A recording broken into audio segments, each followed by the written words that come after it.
защо съм тук, реших да си пробвам късмета. Уча театър на движението в надвис и мисля, че горе-долу мога да танцувам.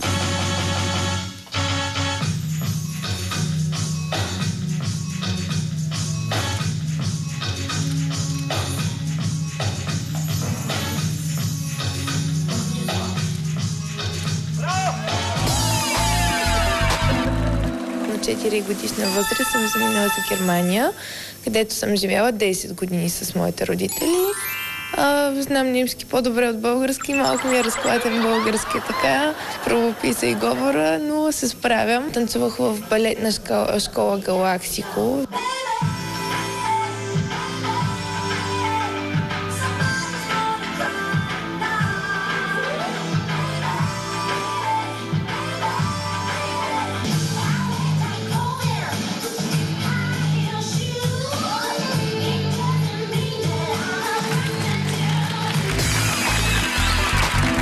Казвам се Мариям Рафаел Мангобола, от град София.